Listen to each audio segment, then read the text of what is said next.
Okay, Islam, Sheikh Dwayne Bey. It is in my Moorish American Nation and Family. It is July the 20th, 2021. As a Moorish American, I am about to read, I'm at Whole Foods in Annapolis, Maryland. I'm at Whole Foods, I'm Rhonda Arrington-Bey. I claim my nationality with Imani Gray-Bey with my son. We took the classes in 2014. We received the paperwork in 2015, but the paperwork was done. And we corrected our status through name change or correcting our name, our social security card, our birth certificates, our state ID. So now I'm about to read A Divine Warning by the Prophet for the Nations. This is our Moorish literature book.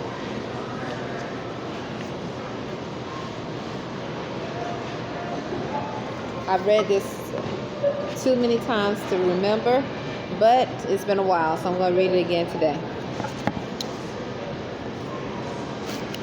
The citizens of a free national government, according to their national constitution, are all of one family bearing one free national name.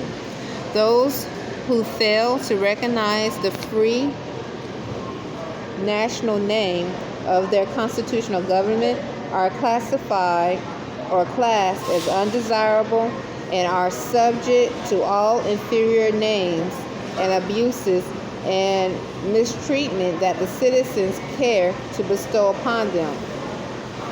And it is a sin for any group of people to violate the national constitutional laws of a free national government and cling to the names and the principles that delude to slavery. I, the prophet, was prepared by the great God Allah to warn my people to repent from their sinful ways and go back to that state of mind, to their forefathers, divine and national principles, that they will be law abiders and receive their divine rights as citizens according to the free national constitution that was prepared for all free national beings. They are to claim their own free national name and religion. There is but one issue for them to recognize by the government. There is but one issue for them to recognize by this government and of the earth, and comes only through the connection of the Moorish Divine National Movement, which is incorporated in the government, and you might hear pale skins or whatever. I don't know what they are.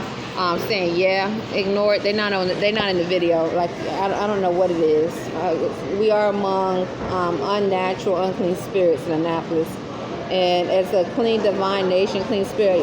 Truly, we don't know what it is that's yelling a lot of times on my videos. I don't know what it is.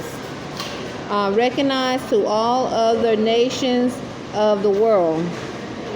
And through it, they and their children can receive their divine rights, unmolested by other citizens, that they can cast a free national ballot to the polls under the free national constitution of the state government, and not under a granted privilege, as has been the existing condition for many generations.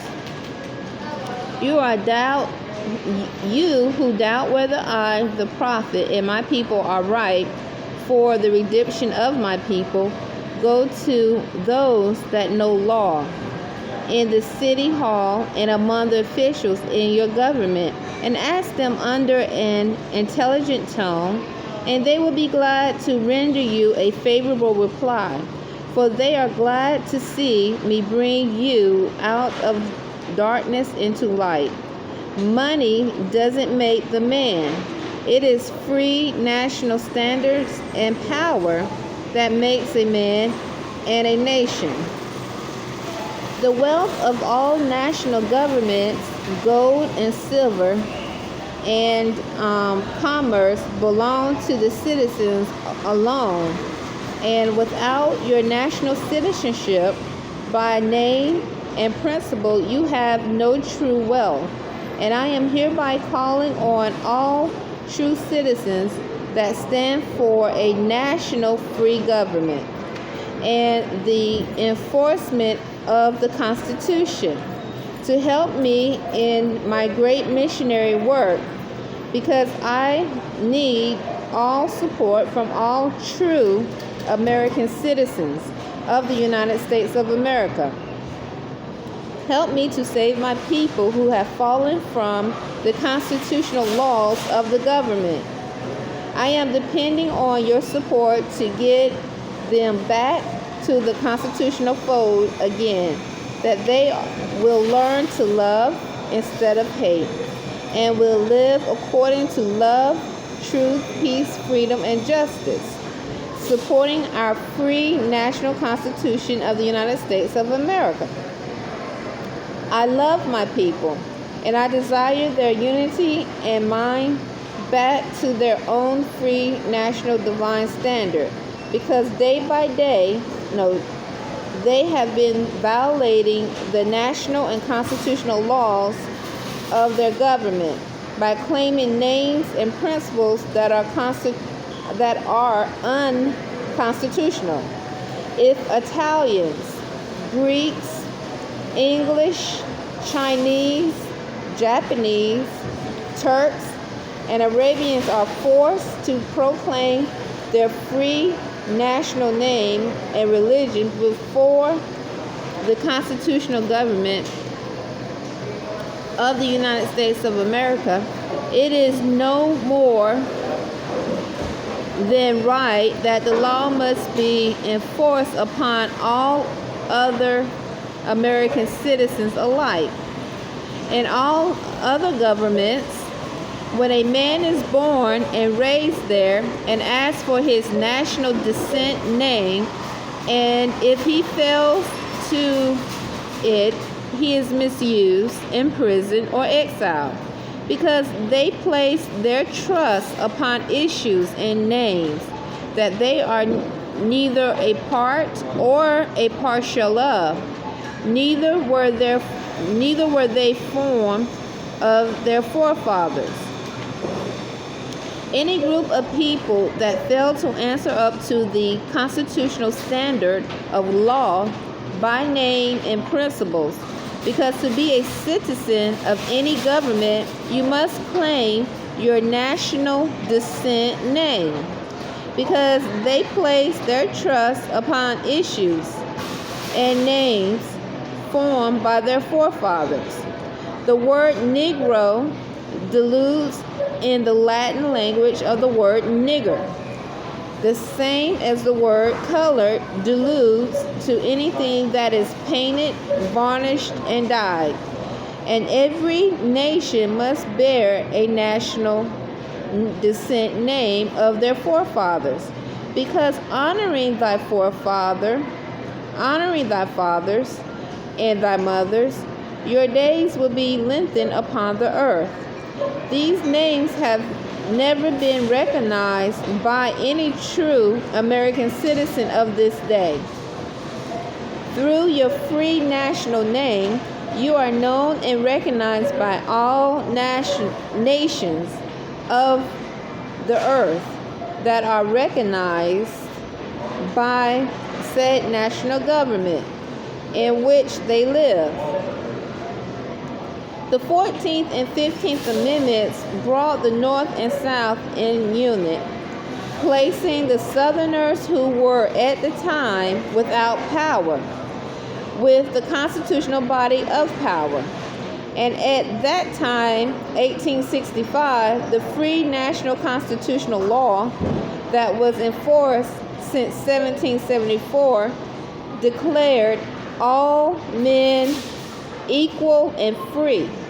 And if all men are declared by the free national constitution to be free and equal, since that Constitution has never been changed, there is no need for the application of the 14th and 15th Amendments for the salvation of our people and citizens. So there isn't but one supreme issue for my people to use to redeem that which was lost, and that is through the above statements, that the lion and the lamb can lie down together in yonder hills, and neither will be harmed, because love, truth, peace, freedom, and justice will be reigning in the land. In those days, the United States will be one of the greatest civilized and prosperous governments of the world. But if the above principles are not carried out by the citizens and my people in this government, the worst is yet to come, because the great God of the universe is not pleased with the works that are being performed in North America by any people, and this great sin must be removed from the land to save it from enormous earthquakes, diseases, etc. And I, the prophet, do hereby believe that this administration of the government, being more wisely prepared by more ingenious citizens that believe in their free national constitution and laws, and through the help of such classes of citizens, I, the prophet, truly believe that my people will find the true and divine way of their forefathers and learn to stop serving carnal customs and merely ideas of men that have never done them any good but have always harmed them. So I, the prophet, am hereby calling out loud with a divine plea to all true American citizens to help me to remove this great sin which has been committed and is being practiced by my people in the United States of America, because they know it is not the true and divine way, and without understanding they have fallen from the true light into utter darkness of sin. And there is not a nation on earth today that will recognize them socially, religiously, politically, or economically, etc. In their present condition of their endeavorment, in which they themselves try to force upon a civilized world, they will not refrain from their sinful ways of action, and their deeds have brought Jim Crowism, segregation, and everything that brings harm to human beings on earth. And they fault the Southerner for all these great misuses. But I have traveled in the South and have examined conditions there, and it is the works of my people continuously practicing the things which bring dishonor, disgrace, and disrespect to any nation that lives the life. And I am hereby calling on all true American citizens for moral support and finance to help me in my great missionary work to bring my people out of darkness and into the marvelous light, Islam. So this is Moorish literature, and it's called A Divine Warning by the Prophet for the Nation. It's on July the 20th, 2021.